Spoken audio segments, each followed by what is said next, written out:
अगली बड़ी खबर की ओर आपको लिए चलते हैं। अफ्रीका के साहेल इलाके के 3 देश माली, नाइजर और बुर्किना फासो इन दिनों काफी सुर्खियों में हैं।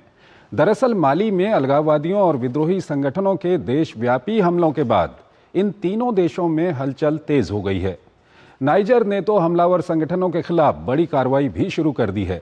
इन देशों में सरकारों और सरकारी आर्मी के समर्थन में बड़ी संख्या में रूसी सेना और रूसी निजी मिलिट्री कंपनियां तैनात हैं।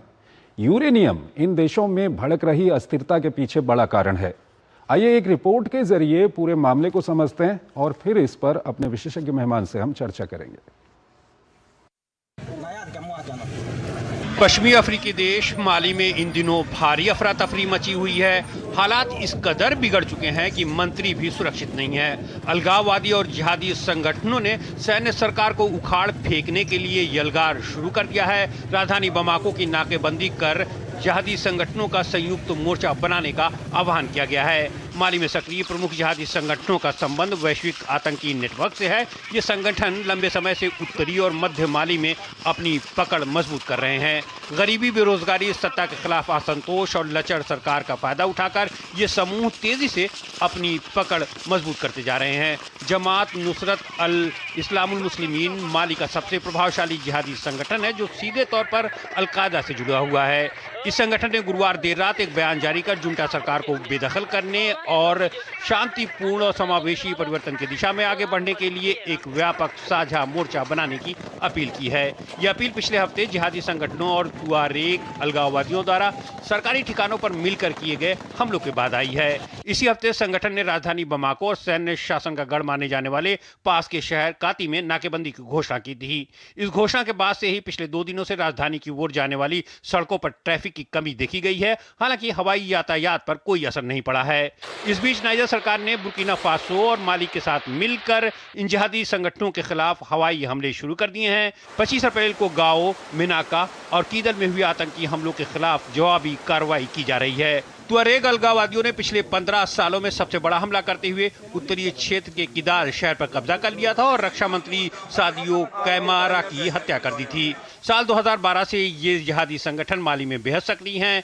एक ओर आतंकवादी सरकार से लड़ते रहे हैं, तो दूसरी ओर उत्तरी माली के लोग एक अलग और आजाद देश बनाने के लिए संघर्ष कर रहे हैं। आजावाद लिबरेशन फ्रंट यानी FLA इन्हीं अलगाववादियों की लड़ाई लड़ रहा है। 2012 के मार्च महीने में जब विद्रोह ने तेजी पकड़ी तो फ्रांस की सेना की मदद से उन्हें रोका गया। बाद में फ्रांस की सेना वहां से चली गई। इसका फायदा उठाते हुए सेना ने साल 2020 में पहली बार और फिर 2021 में तख्ता पलटकर सत्ता हथिया ली। फिलहाल आसिमी गोइता माली के राष्ट्रपति हैं। तख्ता पलट के बाद रूस का वैगनर ग्रुप आतंकियों के खिलाफ लड़ने में मदद के लिए पहुंचा, लेकिन जून 2025 में माली छोड़कर चला गया। अब इस काम को रूसी सेना अंजाम दे रही है। रक्षा मंत्री की हत्या से रूसी सेना की साख को भारी धचका लगा है। हालांकि क्रेमलिन ने साफ कर दिया है कि उसका माली छोड़कर जाने का कोई इरादा नहीं है और कट्टरपंथियों के खिलाफ लड़ाई जारी रहेगी। बढ़ती हिंसा सिर्फ माली के लिए नहीं बल्कि पूरे पश्चिम अफ्रीका के लिए खतरे की घंटी है। सुशील कुमार सिंघल हमारे साथ जुड़े हुए हैं, फॉर्मर सीनियर डिप्लोमेट हैं, विदेशी मामलों के जानकार हैं, उनसे हम जानेंगे। सिंघल साहब, ये माली में क्या कुछ चल रहा है, ये तो हमने रिपोर्ट दिखाई। हमारे दर्शकों की जानकारी के लिए हम जानना चाहेंगे कि ये जो साहेल का इलाका है और ये 3 जो महत्वपूर्ण देश हैं, यहाँ पर किस तरह से फ्रांस, यूरेनियम और रूस, ये सब किस तरह से हुआ है, ये थोड़ा हमारे दर्शकों को बता दीजिए। बात यह है कि ये साहिल का जो एरिया है, ये जो मिनरल रिसोर्सेज के लिए बहुत महत्वपूर्ण है। जैसा कि आपने यूरेनियम के बारे में बात की, वहाँ गोल्ड भी है और वहाँ पे फ्रेंच जो वहाँ पे एक फ्रेंच कंपनी थी जिसको जो यूरेनियम की माइन उसके पास थी। लेकिन जब से यहाँ पर ये जो मिलिट्री जुंटा ने कब्जा किया है, उन्होंने जो है उसको नेशनलाइज कर दिया, कह करके कि भाई ये फ्रेंच जो है, क्योंकि ये फ्रेंच कॉलोनी रही है ये एरिया, तो ये हमने अपने जो कॉलोनियलिज्म है उसको हम खत्म कर रहे हैं। उससे उधर एक वो ईरान का भी एक एंगल आ गया है कि ईरान, ये खबरें आई हैं कि ईरान ने वहां पे सीक्रेटली एग्रीमेंट किए हुए हैं यूरेनियम के लिए। 2024-25 में खबर आई, जो कि एक अलार्म सब देशों के लिए हो गया। और वहां पे क्या है कि अल कैदा भी एक्टिव है इस एरिया में। तो जिहादिस्ट जो है वो मिल गए हैं। अब अलग जो FLA जैसा आपने अपनी रिपोर्ट में बताया, ये दोनों ग्रुप एक साथ आ गए हैं और उन्होंने अपनी टैक्टिक्स को बदल दिया है। वो टैक्टिक क्या थी कि पहले था कि वो डायरेक्ट अटैक कर रहे थे, और जो अब उन्होंने क्या किया है, बुर्किना अभी जो आप जब जो उसकी माली की राजधानी है बोमाको, उसको उन्होंने क्या किया, घेर लिया। और उसको घेर करके उस डायरेक्ट अटैक नहीं किया है उन्होंने वहां पे, लेकिन घेर लिया है, इकोनॉमिक ब्लॉकेट कर दिया है उसका। और जो वहां रसद, क्योंकि ये सारे देश जो हैं इनका जो समुद्र से तो कोई है नहीं, तो ये सारे लैंडलॉक कंट्रीज हैं, तो ये इनकी जो है सेनेगल और जो आइवरी कोस्ट वगैरह है, वहां से उनको फ्यूल भी आता है, वहां से जो है खाने पीने का सामान भी आता है।